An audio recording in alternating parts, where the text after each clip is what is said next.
it is not the library's function to be your third-party proselytizer. Kirk Cameron is a growing pain in the butt. Hi, I'm Mark. Hey, I'm Scott.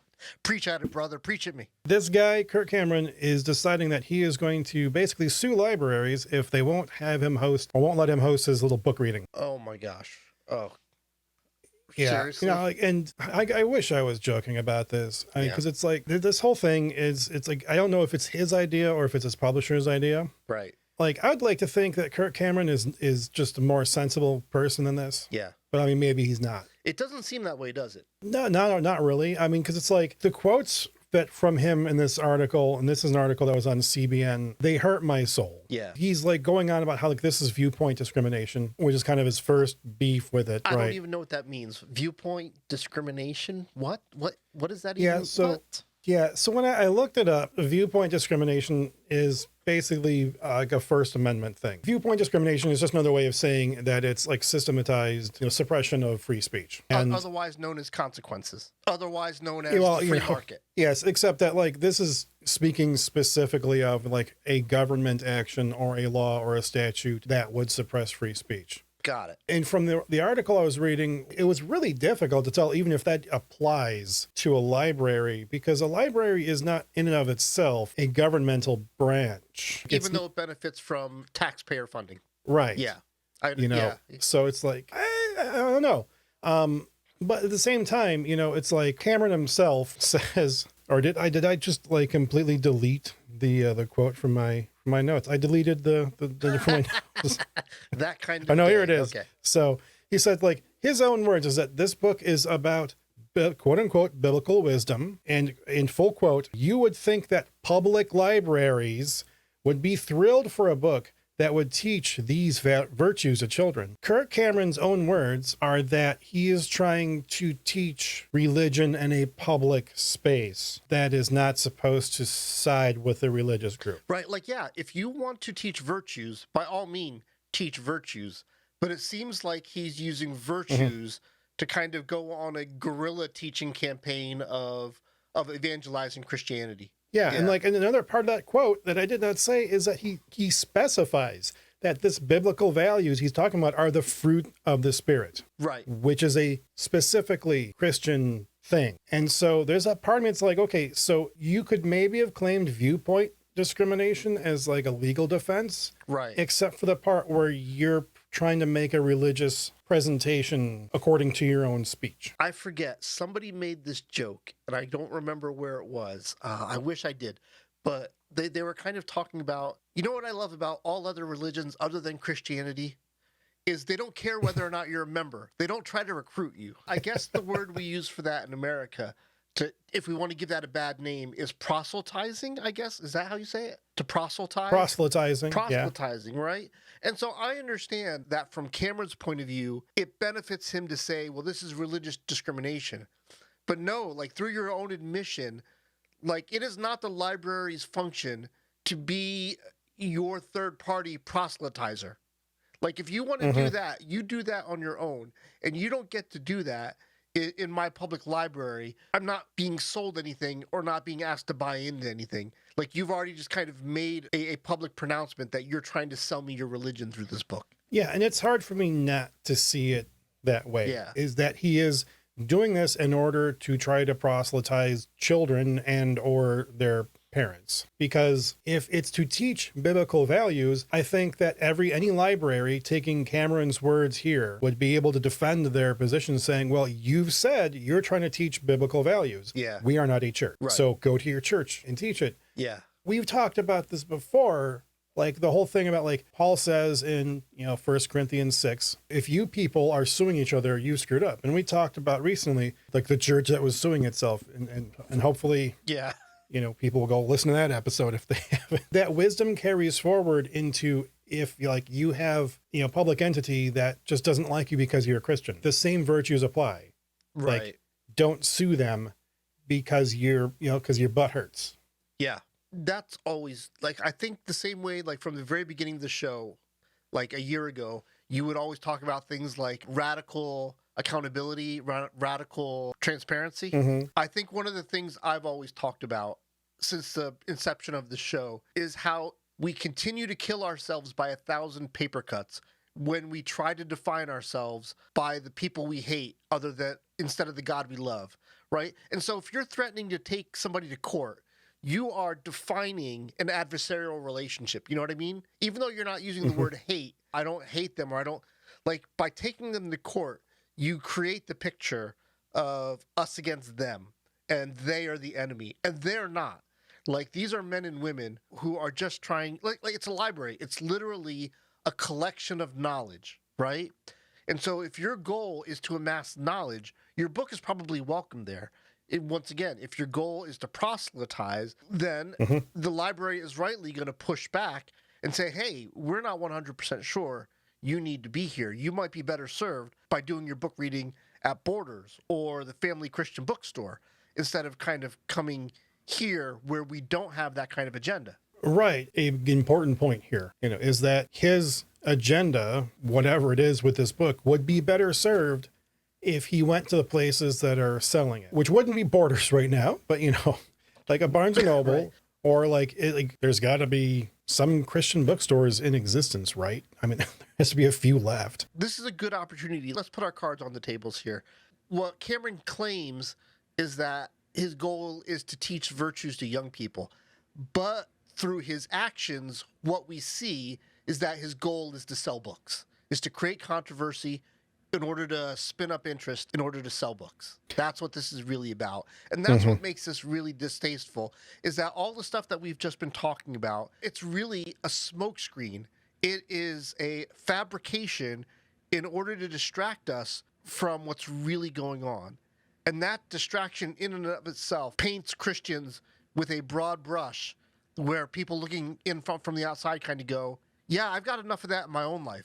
Like, I don't need to get into like some faith cult where there's secret agendas and people like trying to misdirect me left and right. I've got enough of that already. Why do I need more? I would have to imagine that, for somebody who is not a Christian, going into walking into the library with their children and having Kirk Cameron, there would be weird in the first place. If you know anything about Kirk Cameron, you know that he's a prominent, Christian figure, at least probably, right. In Christian circles, he's a prominent Christian figure. Maybe for like the rest of society, nobody cares about the guy outside of maybe watching Growing Pains on Netflix or wherever. If he starts going on about things that are contrary to the consensus of scientific disciplines that would apply to things like, gender studies and whatnot, like understanding like where gender and sexuality comes from, that isn't a viewpoint thing so much as you're speaking against the scientific consensus without presenting actual data. I would imagine that like this individual,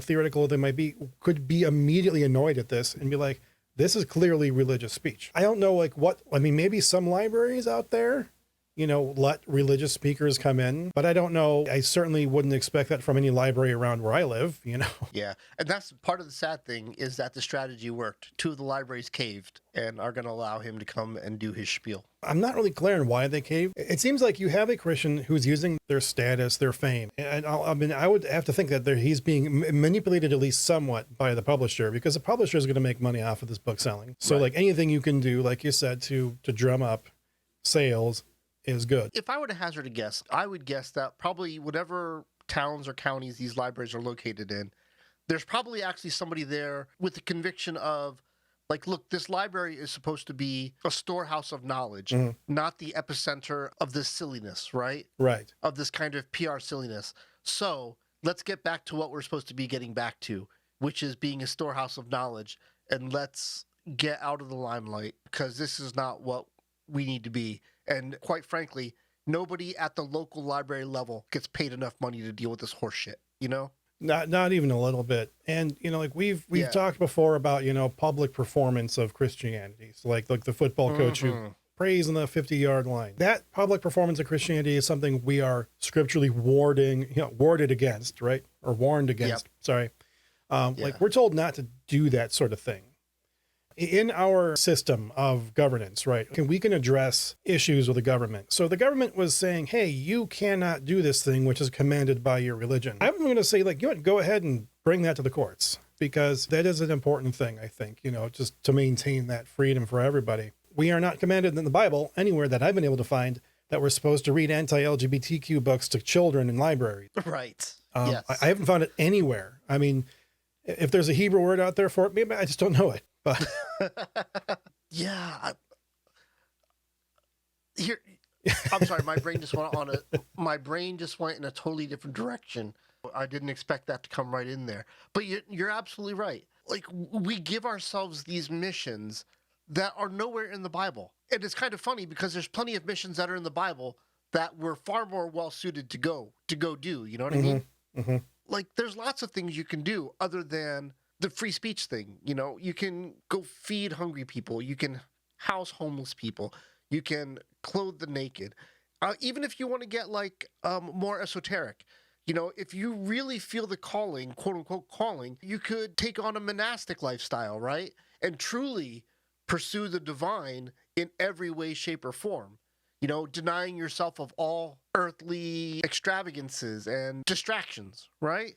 There are so many missions you could go on that the Bible and that Jesus specifically enunciate that it boggles the mind that people's pride would steer them in this direction of, let me spend massive time, amount, and money on something that benefits nobody other than myself. Where I kind of fell onto this was like that entitlement side. It's like, I'm entitled to this thing. And I think it makes Christians just look like whiny, entitled little children who want to have what they want. And they don't care about what's good for anybody else. And like you just pointed out, they don't apparently care to do the mission that we are commanded to do in the first place, which is basically anything else. Right.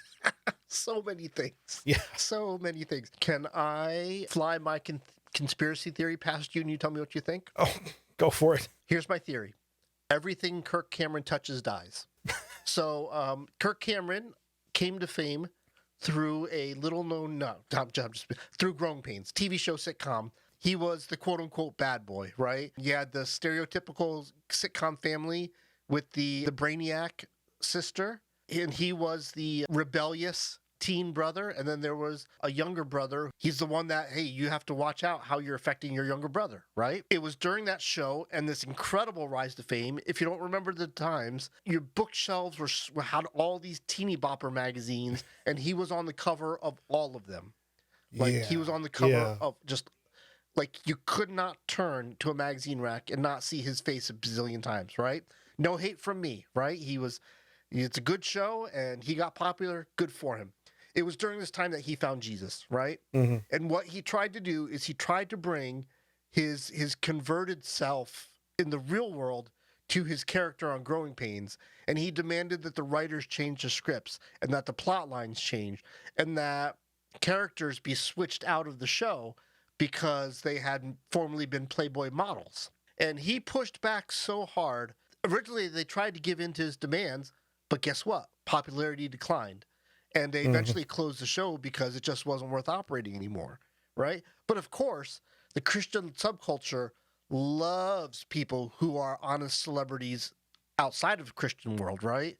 So the British subculture, not the British, the Christian subculture, wow, that was kind of a weird association. That's weird, yeah. I wonder why. Okay, the Christian subculture gladly welcomed him in with open hands and warm hearts and said, dude, you're awesome. Anything you want. If being a celebrity on a successful show didn't fill your life with enough yes people, now take that and become a megastar in the Christian world where people just want to give you stuff anyway, right? And so now he's in the situation where just everybody gives him everything he wants, feeding into the entitlement that you're talking about, right? It's almost like he has no shot of developing any kind of compassion or anything that would fight against this spiritual narcissism / blindness that he's developed over his lifetime. And now he's doing things like suing public libraries, to the point where this is the point where we kind of say, oh, well, this is where Kirk Cameron tarnishes his Christian brand and tarnishes the brand of the larger church as a whole, right? Mm-hmm. And that's kind of where I think where we are with Kirk Cameron is now he gets to kind of be the poster boy for what's wrong with the church today. Oh, and that may very well be absolutely what's going on. Just because like we see a lot of changes in how Christians are kind of trying to do things, right? And there's a lot of entitlement there. And there's just a lot of, even though it says like love your neighbors yourself, it's not about you. You're told to be humble, but yet they will do everything to like be unhumble. Kirk Cameron is certainly not the cause. He would be a symptom of that, very simply. And I think it's that way with like all these Christian celebrities that can't figure out their place in the universe. Like Kevin Sorbo is another one, right? It's like he's in all these really terrible movies, and he's not a good actor, as such. I mean, he's certainly better than many actors I've seen. I watch a lot of low budget horror movies, and I've seen some really bad acting.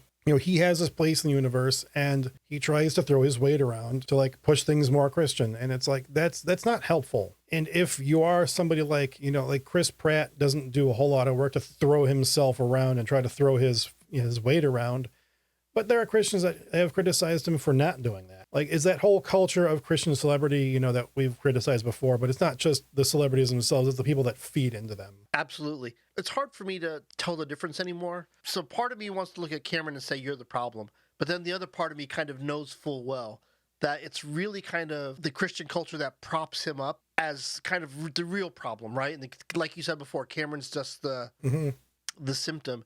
Well, this is how it breaks the church, but how do we walk it back? How do we save ourselves from this kind of BS, right? That's a good question. It just seems to me like, I don't know, maybe we should believe the Bible when it says that, like, we should be slow to anger. And then, like, when we get that, like, that, when we consider, like, that righteous anger, that righteous justification, to want to push back, I don't know. We just need to remember that Jesus said, when somebody strikes your cheek, don't strike him back twice as hard. You offer him the other. And I think that's gone from being one of the most taught verses in the Bibles to being non-existent in today's modern church. Definitely, for sure. And, I think just as simply as I can say it, we as Christians need to expect the highest order of fidelity to scriptures from our public figures, and letting, I like that way of saying it. And letting them devolve into little monsters like Kirk Cameron, because like Jesus says, like, hey, if the world hates you, it hated me first, so like be aware, yo. He did not follow that up with then kick and whine and scream like a little baby that wants its bottle. But that's what we see people like Kirk Cameron here doing. And this is not the first time we see this. This is not the last time we'll see it. Yeah, I had one last note, and I think it summarizes what you just said pretty nicely. 1 Corinthians 15:33 says, bad company ruins morals. And I think that's kind of like, if we created a funnel from where we started to now, that kind of feels like where we're at is, it's starting to feel like Kirk Cameron is yet another example of kind of a bad company that is kind of weighing down what should be a faith life that sets people free. And that's what I think you and I really want to see, is people set free by their faith instead of just like wallowing in the sludge of this, I don't know, idiocracy, I wouldn't say idiocracy, because I'd be a lot less generous than that, just to be honest. Well, I hear that. Okay. So we're churches looking. This show exists so that we can talk about the stupid things Christians do that break the entire body, put them all in a single place, so when somebody inevitably asks the questions, why doesn't anybody take church seriously anymore? You can point them here. So, by all means, if you think we're wrong about Kirk Cameron, you want to say something in his defense, please throw a comment down below. Click the thumbs up or thumbs down or the subscribe button. Do all those click things. And if you're a podcast listener, Apple Podcasts, please subscribe. Please shoot us an email, churcheslanepodcast@gmail.com. And with that, may the Lord bless you and keep you. May the Lord make his face to shine upon you and be gracious to you. May he lift his countenance upon you and give you peace.